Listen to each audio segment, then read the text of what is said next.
الحمد لله وكفى وسلام على عباده الذين اصطفى أما بعد فأعوذ بالله من الشيطان الرجيم بسم الله الرحمن الرحيم من كفر بالله من بعد إيمانه إلا من أكره وقلبه مطمئن بالإيمان ولكن من شرح بالكفر صدرا فعليهم غضب من الله وَلَهُمْ عَذَابٌ عَظِيمٌ صدق اللہ العظیم۔ کل رات تراویح میں 1.5 پارہ پڑھا گیا، سورہ نحل کی تلاوت ہوئی، اسی کی میں نے ایک آیت کریمہ آپ حضرات کے سامنے تلاوت کی ہے۔ یہ آیت چند صحابہ کرام رضی اللہ عنہم کے بارے میں نازل ہوئی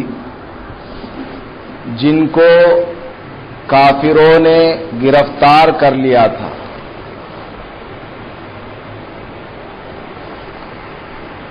حضرت عمار رضی اللہ تعالی عنہ،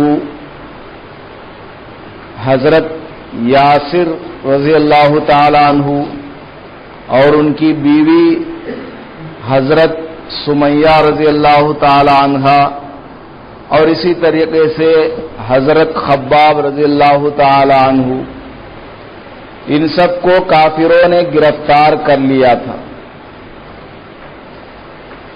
گرفتار کرنے کے بعد ان سے کہا کہ کفر کا کلمہ پڑھ لو،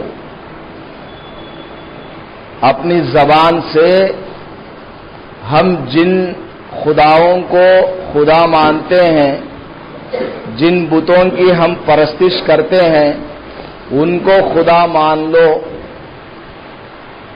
اللہ کو چھوڑ کر، ورنہ ہم تمہیں قتل کر دیں۔ گرفتار کرنے کے بعد دھمکی دی۔ حضرت عمار رضی اللہ تعالی عنہ کے جو والدین تھے، یاسر رضی اللہ تعالی عنہ اور ان کی بیوی حضرت سمیہ رضی اللہ تعالی عنہ، ان دونوں نے کہا کہ تم کو جو بھی کرنا ہو کر لو، ہم تو کفر کا کلمہ نہیں پڑھیں گے، ہم تمہارے معبودوں کو خدا نہیں مانیں گے، تسلیم نہیں کریں گے۔ چنانچہ کافروں نے، ظالموں نے حضرت عمار کے والد یاسر رضی اللہ تعالی عنہ کو قتل کر دیا، اور ان کی جو بیوی تھی حضرت سمیہ رضی اللہ تعالی عنہ، ان کے ایک پیر میں رسی باندھ کر ایک اونٹ کو باندھ دیا، دوسرے پیر میں رسی باندھ کر دوسرے اونٹ کو باندھ دیا اور دونوں کو دوڑا دیا۔ بڑے بڑے جسم کے ہوتے ہیں اونٹ، اور ان کے پیروں سے رسی باندھ کر ایک پیر میں ایک اونٹ کو باندھ دیا گیا، دوسرے پیر میں دوسرے اونٹ کو باندھ دیا گیا اور ان کو دوڑا دیا گیا۔ اب بتائیے کیا حال ہوا ہوگا۔ روایات میں آتا ہے کہ حضرت سمیہ رضی اللہ تعالی عنہا کے بدن کے بیچ سے 2 ٹکڑے ہو۔ اتنی تکلیف انہوں نے برداشت کی، لیکن زبان سے کفر کا کلمہ نہیں پڑھا۔ زبان سے کفر کا کلمہ ہرگز نہیں پڑھا۔ پورے بدن کا 2 حصہ ہو گیا، الگ الگ۔ تاریخ میں لکھا ہے کہ اسلام میں سب سے بڑی شہادت ہے، پہلی شہادت حضرت سمیہ رضی اللہ تعالی عنہ اور ان کے شوہر حضرت یاسر رضی اللہ تعالی عنہ، ان دونوں کی شہادت، ان دونوں کا ایمان پر ثابت قدم رہ کر اپنی جان کو قربان کر دینا، یہ اسلام کی پہلی شہادت ہے۔ سب سے پہلے انہی دونوں کو قتل کیا گیا، اور اسی طرح حضرت خباب رضی اللہ تعالیٰ عنہ کو بھی کافروں نے قتل کر دیا۔ اب نمبر آیا حضرت عمار رضی اللہ تعالیٰ عنہ کا، ان سے پوچھا دیکھو ان سب کو ہم نے قتل کر دیا، اب تمہاری باری ہے، ہم تم کو بھی قتل کر دیں گے، کیا خیال ہے؟ انہوں نے کہا بھائی میں تو کفر کا کلمہ پڑھ لوں گا۔ انہوں نے کیا کہا؟ میں کفر کا کلمہ پڑھ لوں گا۔ چنانچہ انہوں نے اپنی جان بچانے کی خاطر کفر کا کلمہ پڑھ لیا، ان کے معبودوں کو خدا مان لیا، چنانچہ ان کی جان بچ گئی اور چند دن وہاں رہے۔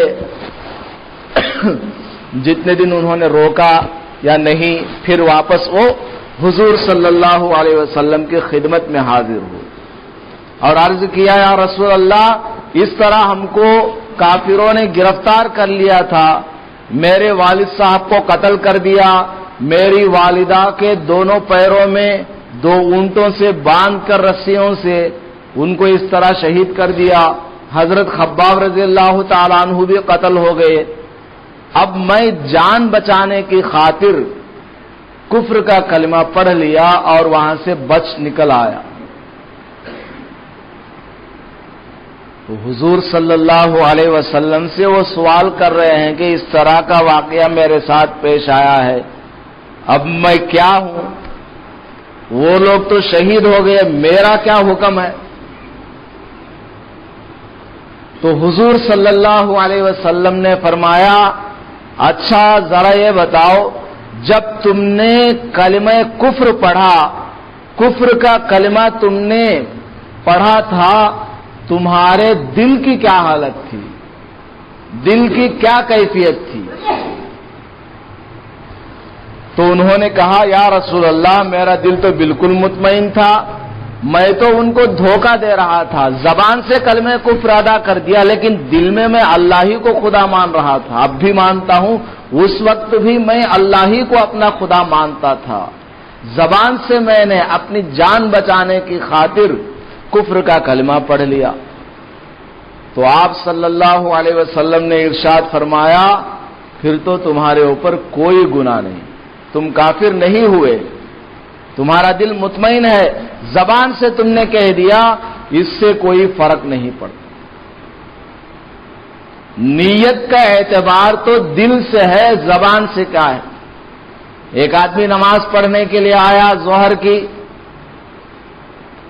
کی نماز پڑھنے کے لیے آیا، دل میں یہی خیال ہے، دل میں اس کا یہی ارادہ ہے، نیت ہے، مسجد میں آ کر جب نماز پڑھنے لگا زبان سے کہہ دیا عصر کی نماز پڑھتا ہوں، اس سے کوئی فرق نہیں پڑے گا، زبان سے نکل گیا وہ غلطی سے، اس سے کوئی فرق نہیں پڑے گا، دل میں اس کا ارادہ کیا تھا، اس کی نیت کیا ہے، ظہر کی نماز پڑھنے کے لیے آیا ہوا ہے تو پھر ظہر ہی کی نماز ہوگی، عصر کی نہیں۔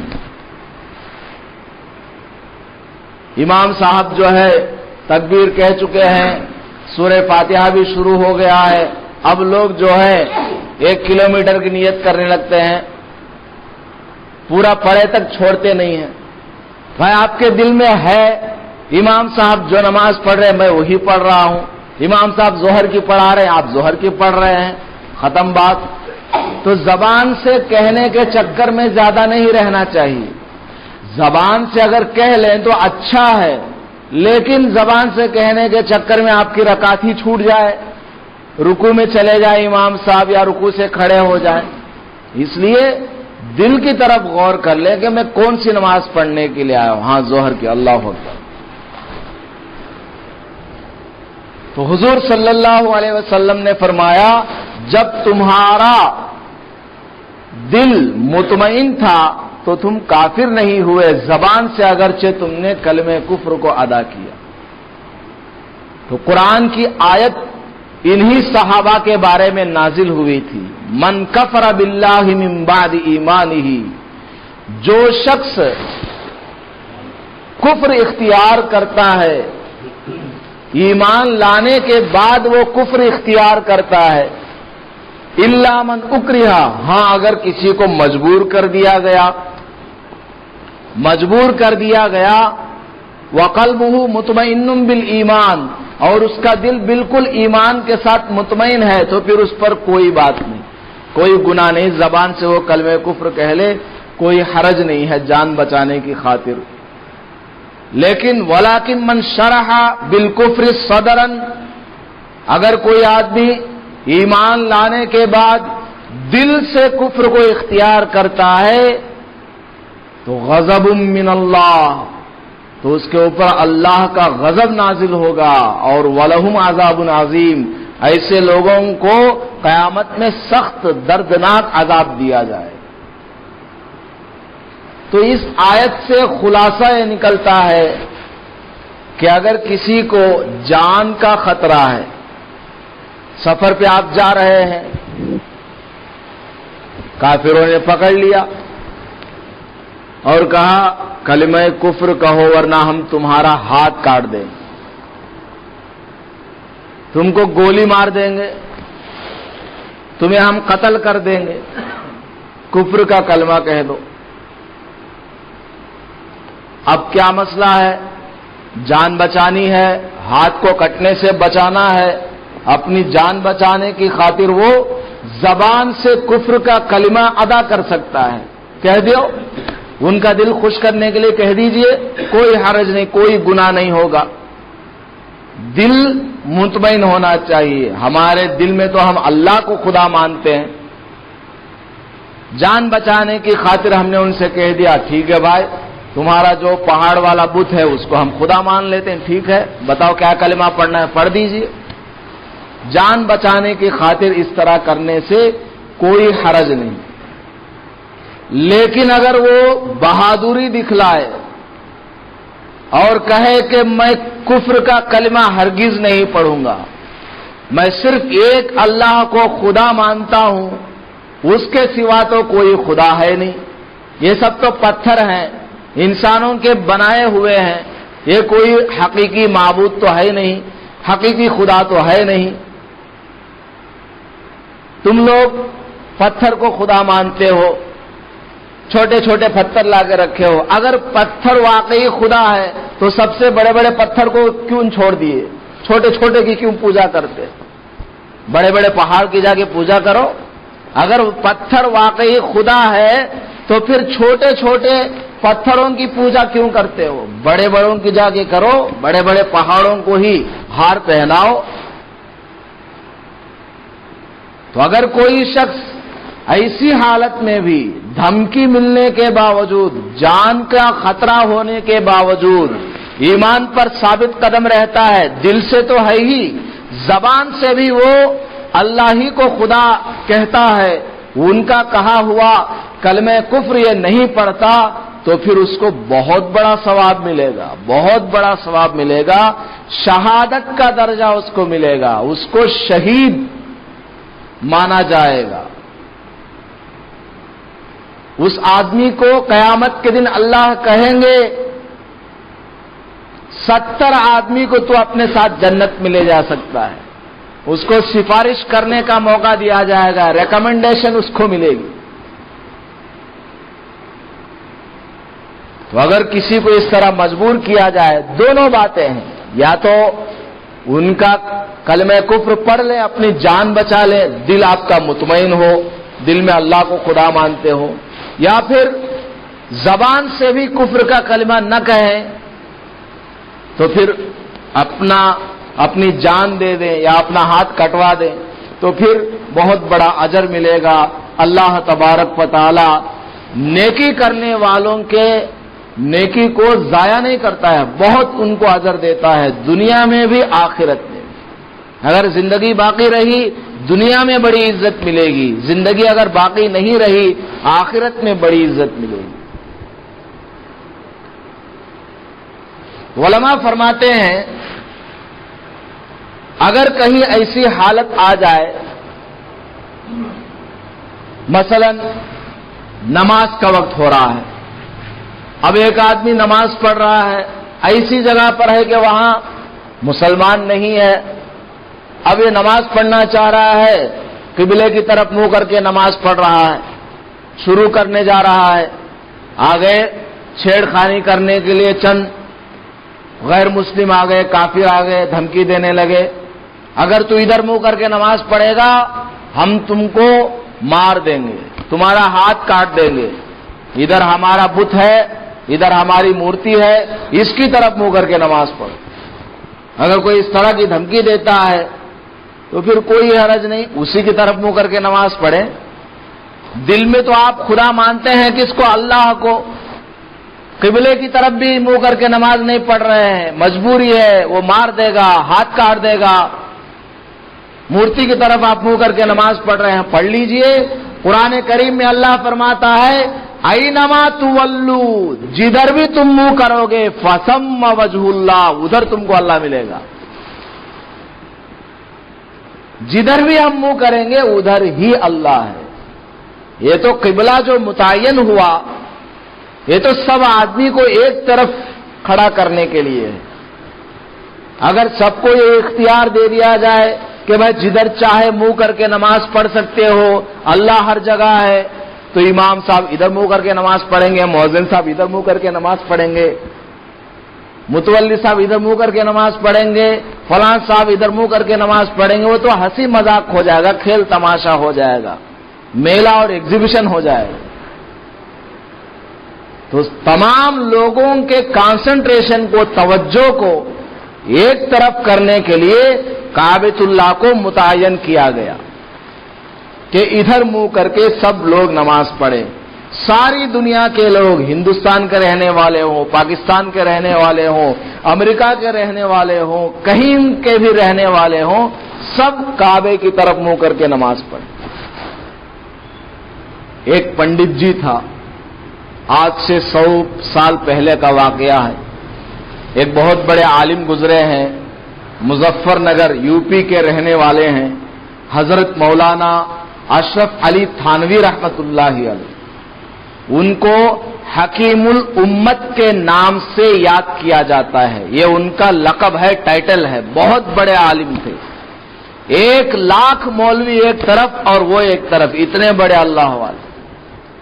تقریباً 1,500 کتابیں انہوں نے لکھی ہیں، 1,500 کتابیں، 1,500 کتابیں لکھنا کوئی معمولی بات ہے، بہت بڑے عالم، بہت بزرگ اللہ والے۔ ان کے پاس ایک پنڈت گیا، کہنے لگا آپ لوگ ہم کو گالی دیتے ہو، آپ لوگ ہم پر تانا دیتے ہو کہ ہم جو ہے مورتی کی پوجا کرتے ہیں، بتوں کی ہم عبادت کرتے ہیں، تم بھی تو مورتی کی پوجا کرتے ہو، تم بھی تو پتھر کی طرف منہ کر کے نماز پڑھتے ہو۔ کعبۃ اللہ کیا ہے؟ پتھر سے بنا ہوا مکان ہے، وہاں اللہ تھوڑی ہے۔ یعنی اللہ جس طرح یہ لوگ ان لوگوں کا خدا ہے، ایسے تو وہاں کچھ نہیں ہے، وہ تو پتھر کا بنا ہوا مکان ہے۔ تو پنڈت جی نے آ کر اعتراض کیا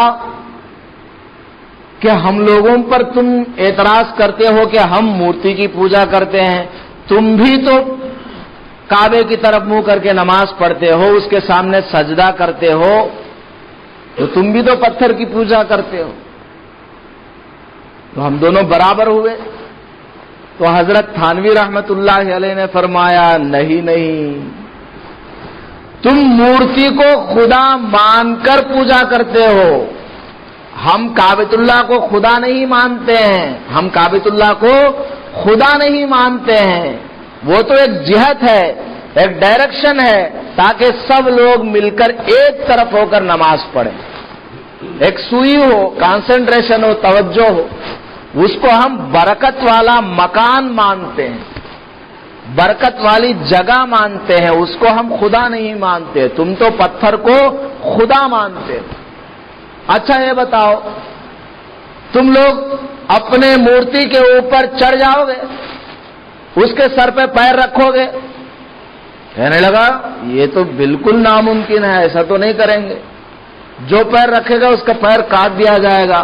حضرت تھانوی نے فرمایا ہم تو یہ مسئلہ بتاتے ہیں، اگر کسی آدمی کو جگہ نہ ملے کہیں بھی، کعبۃ اللہ کے اوپر چڑھ کے نماز پڑھے گا، اس کی نماز ہو جائے گی، کوئی گناہ نہیں ہوگا۔ اگر کہیں جگہ نہیں ہے، کعبۃ اللہ کے اوپر اس کو جگہ مل گئی، نماز ہو جائے گی۔ آپ لوگ دیکھتے ہیں کعبۃ اللہ کے اوپر غلاف چڑھا ہوا ہے، کالے رنگ کا کپڑا، سال میں ایک مرتبہ اس کو بدلا جاتا ہے، تو کعبے کے اوپر 10-20 آدمی چڑھ جاتے ہیں. کوئی مفتی یہ فتویٰ نہیں دیتا کہ یہ خدا کے اوپر چڑھ گیا اور کافر ہو گیا. کعبے کے اندر گھس کے نماز پڑھتے ہیں. تو ان کو جواب دیا کہ ہم اس کو خدا نہیں مانتے، تم لوگ خدا مان کر پوجا کرتے ہو، ہم اس کو خدا نہیں مانتے. خیر، میں یہ عرض کر رہا تھا، اگر آپ کو کسی نے راستے میں اس طرح روک لیا اور قبلے کی طرف نماز پڑھنے نہیں دیا اور دھمکی دیا کہ تمہارا ہاتھ کاٹ دوں گا، پیر کاٹ دوں گا، تو پھر آپ کو دوسری طرف منہ کر کے نماز پڑھنے میں کوئی حرج نہیں، آپ کی نماز ہو جائے. اسی طریقے سے آپ کو وضو کرنا ہے. وضو کرنے کے لیے پانی ایک جگہ پر ہے، اس کے علاوہ کہیں نہیں، بہت دور جانا پڑے گا اور جا نہیں سکتے آپ. اب وہاں پانی لینے کے لیے آپ جا رہے ہیں، دشمن وہاں پر بیٹھا ہوا ہے، وہ کہتا ہے پانی ہم تم کو نہیں دیں گے، ہم تم کو پانی نہیں دیں گے، بھائی بیچ دو، بیچیں گے بھی نہیں، جاؤ ویسے نماز پڑھو. اب مجبوری ہے، تو ایسی حالت میں کیا کر سکتے ہیں؟ مٹی لیا، تیمم کر لیا، مٹی سے تیمم کر کے نماز پڑھ سکتے ہیں، آپ کی نماز ہو جائے. خیر، یہ تو چند مسائل میں نے آپ کو اہم بتا دیے. اصل بات میں یہ عرض کر رہا تھا کہ اگر کسی کو کلمہ کفر کہنے پر مجبور کر دیا گیا تو زبان سے اگر وہ کفر کا کلمہ کہہ دے لیکن دل میں اللہ کو خدا مانتا ہے تو پھر اس پر کوئی گناہ نہیں. فرعون کی بیٹیاں تھیں، ان کو ایک عورت چوٹی ڈالا کرتی تھی، کنگھی کیا کرتی تھی، اور وہ حضرت موسیٰ علیہ الصلاۃ کو سچے پیغمبر مانتی تھی اور اللہ پر ایمان رکھتی تھی. وہ عورت ایک مرتبہ کنگھی کر رہی تھی فرعون کی بیٹی کے سر میں، وہ کنگھی ہاتھ سے چھوٹ کر نیچے گر گئی. تو اس عورت نے کیا کیا؟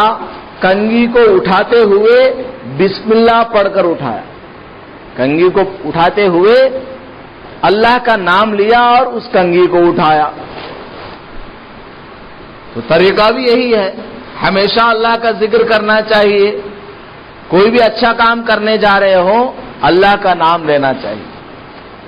کوئی بھی اچھا کام کرنے جا رہے ہو اللہ کا نام لے کر کریں، اس کے اندر خیر ہوگی، برکت ہوگی. تو اس نے اللہ کا نام لے کر اس کنگھی کو اٹھایا. فرعون کی بیٹی نے جیسے ہی سنا تو اس کو بڑا ہی غصہ آیا کہ میرے باپ کے گھر میں رہتی ہے اور موسیٰ کو پیغمبر مانتی ہے اور موسیٰ کے خدا کو خدا مانتی ہے. جا کر فرعون سے کہہ دیا کہ ابا جان، آپ کے گھر کے اندر ہی چور ہیں، آپ کے گھر کے اندر ہی چور ہیں، رہتے ہیں آپ کے گھر میں لیکن آپ کو خدا نہیں مانتے. فرعون کہا کرتا تھا انا ربکم الاعلی، میں بہت بڑا رب ہوں، سب سے بڑا میں رب ہوں، مجھ کو رب مان لو ورنہ قتل کر دوں گا. بڑی دھمکیاں دیا کرتا تھا، مار دیا کرتا تھا. بنی اسرائیل کو اپنا نوکر غلام بنا رکھا تھا. فرعون سے جا کے بیٹی نے شکایت کر دیا. اب فرعون نے اس نوکرانی کو بلایا اور کہا کہ تم مجھ کو خدا نہیں مانتی؟ کہنے لگی نہیں مانتی، تو انسان ہے، میں تو موسیٰ علیہ السلام کے خدا کو خدا مانتی ہوں، تجھ کو میں خدا نہیں مانتی. اب فرعون کو آیا بڑا غصہ، دربار میں پکڑ کے لایا اور زمین پر لٹا دیا، دونوں ہاتھوں میں کیل گاڑ دیا، میخ گاڑ دیا، پیروں میں بھی کیل گاڑ دیا. اس کی بچی کو بھی پکڑ کے لایا، بچی کو بھی کاٹ دیا، اس کا گردن اور اس عورت کا گردن بھی کاٹ دیا، قتل کر دیا. لیکن وہ عورت فرعون کو خدا ماننے کے لیے تیار نہیں. وہ کہتی رہی فقض ما انت قاض، اے فرعون تجھ کو آج جو کرنا ہے کر لو، میں تجھے خدا مانوں گی ہی نہیں. خدا تو صرف اللہ کی ذات ہے، موسیٰ علیہ السلام سچے پیغمبر ہیں، میں تجھ کو خدا نہیں مانتا۔ اس نے جان لی۔ جب رات کا وقت ہوا، فرعون گیا اپنی بیوی کے پاس، حضرت آسیہ رضی اللہ تعالی عنہ، کہنے لگا آج میں زبردست کام کر کے آیا ہوں۔ کہنے لگی کیا کام کیا بھائی؟ تو فرعون کہا میں نے ایک عورت کو بہت دردناک سزا دی ہے، کھلے دربار میں اس کو میں نے قتل کر دیا۔ وہ مجھ کو چھوڑ کر اللہ کو خدا مانتی ہے، موسیٰ کو سچا پیغمبر مانتی ہے، مجھ کو خدا نہیں مانتی، میں نے قتل کر دیا۔ تو آسیہ رضی اللہ تعالیٰ عنہ کو بڑا غصہ آیا کہ یہ فرعون کتنا ظالم ہے، چھوٹی بچی کو بھی مار دیا اور ماں کو بھی قتل کر دیا اس کو خدا نہ ماننے پر۔ آسیہ رضی اللہ تعالیٰ عنہ بھی فرعون کو خدا نہیں مانتی تھی، چھپائے رکھی تھی، وہ بھی موسیٰ علیہ السلام کو سچا پیغمبر تسلیم کرتی تھی اور اللہ کو خدا مانتی تھی۔ جب دیکھا کہ ایسا کام اس نے کیا تو پھر آسیہ رضی اللہ تعالی عنہ نے کہہ دیا اے فرعون، اگرچہ تو میرا شوہر ہے، بہت بڑا تو بادشاہ ہے، لیکن سن لے میں بھی تجھ کو خدا نہیں مانتی ہوں۔ خدا تو صرف ایک اللہ کی ذات ہے، موسیٰ علیہ السلام کا لایا ہوا دین سچا ہے اور وہ سچے پیغمبر ہیں۔ فرعون کو بڑی فکر ہوئی، بھائی یہ تو نوکرانی کی بات تھی، یہ تو میری بیوی ہے، یہ بھی مجھ کو جھٹلاتی ہے۔ فرعون نے بنی اسرائیل میں اپنے قوم کے اندر جتنی بھی عورتیں تھیں سب میں چھانٹ کر منتخب کر کے آسیہ رضی اللہ تعالی عنہ سے نکاح کیا تھا۔ بڑی حسین و خوبصورت عورت تھی۔ اب اس کو فکر ہوئی یار یہ تو مجھ کو انکار کر رہی، منوانے لگا، پیسوں کی لالچ دیا، سلطنت کی لالچ دیا، بہت لالچ دیا، لیکن انہوں نے نہیں مانا۔ بالآخر اس کو آ گیا غصہ اور کہنے لگا آسیہ اگر تو نہیں مانتی ہے تو پھر میں تمہارا بھی وہی حشر کروں گا جو حشر میں نے مشاطہ کے ساتھ کیا تھا، کنگھی کرنے والی عورت کے ساتھ کیا تھا۔ وہ کہنے لگے جو کچھ تجھ کو کرنا ہے کر لے۔ اب فرعون نے سوچا کہ اس کو جان سے نہ مارا جائے، پہلے اس کو تھوڑا آر دلایا جائے، تھوڑی اس کی ذلت سامنے آئے تاکہ یہ مان جائے، چھوٹی کوئی سزا دی جائے۔ تو فرعون نے دھمکی دیا آسیہ اگر تو مجھ کو خدا نہیں مانتی تو تمہارے بدن کے لباس کو اتار دوں گا، کھلے دربار میں تمہارے جسم سے کپڑے اتار دیے جائیں گے۔ اب بتائیے عورت ہے، عورت کو 1000 مجمع کے سامنے کھلے دربار میں بادشاہ کے بدن سے کپڑے اتار دیے جائیں، کتنی شرمندگی ہوگی۔ اسلام تو کہتا ہے بھائی اس کو خدا مان لے، تو اپنی جان بچاؤ، اپنی عزت بچاؤ، لیکن وہ کہتی ہے اے فرعون تجھ کو جو کرنا ہے کر لو، وَتُعِزُّ مَن تَشَاءُ وَتُذِلُّ مَن تَشَاءُ، عزت بھی اسی کے ہاتھ میں ہے، ذلت بھی اسی کے ہاتھ میں ہے، کوئی حرج نہیں، تجھ کو جو کرنا ہے کر لے، میں زبان سے بھی تجھ کو خدا ماننے کے لیے تیار نہیں، دل سے بھی تجھ کو خدا ماننے کے لیے تیار۔ بالآخر کھلے دربار میں ان کے بدن سے کپڑے اتار دیے گئے اور پھر دھمکی دیا آسیہ اب بھی مان جاؤ تمہاری جان بچ جائے گی، اگر اب بھی نہیں مانتی مجھ کو خدا تسلیم نہیں کرتی ہو تو پھر تمہارا قتل کر دوں گا، جان سے مار ڈالوں گا۔ آسیہ رضی اللہ تعالی عنہ نے کہا جب میری عزت چلی گئی، میرے جسم سے کپڑے اتر گئے، میری کھلے دربار میں شرمندگی ہو گئی، جب میں نے تم کو خدا نہیں مانا اب کیا مانوں گی، کوئی حرج نہیں، قتل کر دے۔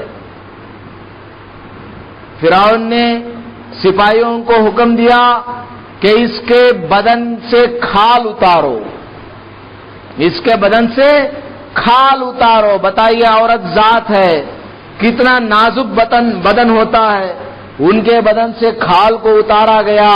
اتنا ہی نہیں, اس کے اوپر مرچ ڈال دیا گیا, وہ مچھلی کی طرح تڑپ اٹھی.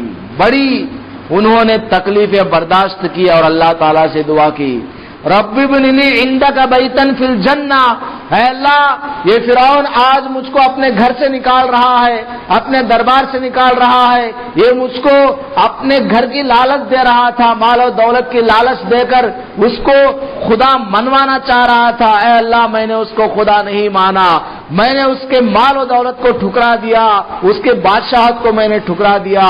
رب ابن لی عندک بیتن, اے اللہ مجھ کو تیرے پاس مکان تعمیر کر دے, میرے لیے تیرے پاس گھر ہو, اور ونجنی من فرعون, فرعون کے اس ظلم سے مجھ کو نجات عطا فرما. یہ دعا کی اور شہادت کی موت ہو گئی. بتائیے, زبان سے بھی فرعون کو خدا نہیں مانا. قرآن کہتا ہے الا من اکرہا, اگر کسی کو مجبور کیا جائے, دھمکی دی جائے کہ تمہارا ہاتھ کاٹ دوں گا, جان سے مار دوں گا, تو کوئی حرج نہیں, زبان سے کفر کا کلمہ کہہ سکتے ہو, دل میں اللہ کو خدا مانتے رہنا چاہیے. لیکن آسیہ رضی اللہ تعالی عنہا نے اس کو بھی پسند نہیں کیا, اگرچہ اجازت ہے لیکن پسند نہیں کیا. ہم زبان سے بھی اللہ کو خدا مانتے ہیں, کلمہ کفر کو ادا ہی نہیں کریں گے. اس کا ان کو کیا اجر ملا؟ حضور صلی اللہ علیہ وسلم نے اپنی بیوی, سب سے پہلی بیوی حضرت خدیجہ رضی اللہ تعالی عنہا سے فرمایا, جب ان کا آخری وقت آیا, انتقال کا وقت آیا بیوی کا, تو آپ صلی اللہ علیہ وسلم نے فرمایا, خدیجہ تم اب یہاں سے جا رہی ہو دنیا سے, جنت میں جب تم جاؤ گی تو میری بیویوں کو سلام کہنا. تو حضرت خدیجہ رضی اللہ تعالی عنہا چونک اٹھی, یا رسول اللہ سب سے پہلی بیوی تو آپ کی میں ہوں, آپ کہہ رہے ہیں کہ میری بیویوں کو سلام جا کے کہو, وہ کون سی بیویاں ہیں؟ تو حضور صلی اللہ علیہ وسلم نے فرمایا, اے خدیجہ دنیا میں سب سے پہلی بیوی تم ہو, لیکن تم سے پہلے 2 بیویاں میری گزر چکی ہیں. جنت میں جب میں جاؤں گا تو حضرت آسیہ رضی اللہ تعالی عنہا فرعون کی جو بیوی تھی وہ میری بیوی ہوں گی. اور اسی طرح حضرت عیسیٰ علیہ السلام کی والدہ مریم علیہ السلام وہ بھی حضور صلی اللہ علیہ وسلم کی بیوی ہوں گی. تو وہاں کا حکم الگ ہے, یہاں کا حکم الگ ہے. تو آسیہ رضی اللہ تعالی عنہا نے زبان سے بھی فرعون کو خدا نہیں مانا, ایمان کو بچایا, اپنے آپ کو قربان کر دیا, تو اللہ نے کیا انعام کیا؟ حضور صلی اللہ علیہ وسلم کو ان کا شوہر بنا دیا جنت میں. سب کچھ اللہ کے ذات, اللہ کے قبضے میں. تو خیر, آیت کریمہ جو میں نے تلاوت کی اس کا خلاصہ یہی ہے کہ اگر کوئی آپ کو مجبور کرے, ہاتھ پیر کاٹنے کا حکم دے, ہاتھ پیر کاٹ دوں گا دھمکی دے, اگر کلمہ کفر نہیں پڑھیں گے تو ایسی صورت میں اجازت ہے, کفر کا کلمہ پڑھ سکتے ہیں, دل مطمئن ہونا چاہیے, دل میں اللہ ہی کو خدا مانے. لیکن اگر زبان سے بھی کلمہ کفر نہیں ادا کریں گے, اپنا ہاتھ کٹوا دیں گے, پیر کٹوا دیں گے, یا اپنی جان ہی دے دیں گے, تو بہت بڑا ثواب ملے گا. قیامت کے دن اللہ تبارک و تعالی اس کو شہداء کے صفوں میں کھڑا کریں گے اور اس کو سفارش کا حق دیا جائے گا. اللہ تعالیٰ سے دعا ہے کہ اللہ تبارک و تعالی ہمارے ایمان کو محفوظ فرمائے, ہم سب کو ایمان پر, اسلام پر ثابت قدم رہنے کی اور ایمان پر وفات پانے کی توفیق نصیب فرمائے. وآخر دعوانا الحمد للہ رب العالمین.